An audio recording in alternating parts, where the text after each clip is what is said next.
నువ్వు కళ్ళు మూసుకున్నావు. నీ చుట్టూ ఏడుపులు వినిపిస్తున్నాయి. నీ కుటుంబ సభ్యులు నీ శరీరాన్ని పట్టుకుని గుండెలు పగిలేలా ఏడుస్తున్నారు. నీకు వాళ్ళని ఓదార్చాలనుంది. నేనిక్కడే ఉన్నాను, ఏడవకండి అని చెప్పాలనుంది. కానీ నీ మాట వాళ్లకి వినిపించటం లేదు. నువ్వు వాళ్ళని తాకలేకపోతున్నావు కదా. నువ్వు చనిపోలేదు బిడ్డా, ఆందోళన పడకు. నువ్వు చనిపోలేదు. కేవలం ఒక పాత బట్టను వదిలేసి కొత్త ప్రయాణానికి సిద్ధమయ్యావు. ఇన్నాళ్లు కిందపడి ఉన్న ఆ దేహం నీది అనుకున్నావు కదా. అది కేవలం భూమి మీద నువ్వు బ్రతకడానికి నేనిచ్చిన ఒక అద్దె ఇల్లు మాత్రమే. ఆ ఇల్లు పాతపడిపోయింది, అందుకే ఖాళీ చేయించాను. నువ్వు ఒక స్వచ్ఛమైన కాంతివి. నీకు చావు లేదు. నువ్వు దాచుకున్నది ఏదీ నీతో రాదు. ఒక్కసారి కిందకు చూడు. నువ్వు రాత్రి పగలు కష్టపడి కూడబెట్టిన డబ్బు, నువ్వు కట్టుకున్న ఇల్లు, కొనుక్కున్న వాహనాలు, బీరువాలో దాచిన నగలు అన్నీ అక్కడే ఉండిపోయాయి.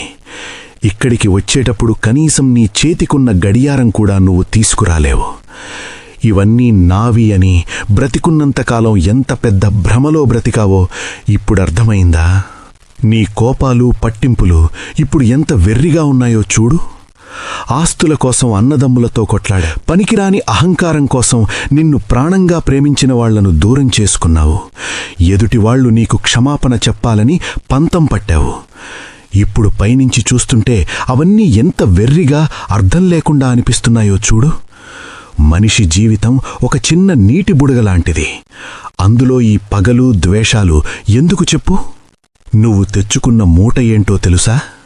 నువ్వు పైకి వచ్చేటప్పుడు నేను ఒకటే మూటను తీసుకురావడానికి ఒప్పుకుంటాను. అదేంటో తెలుసా?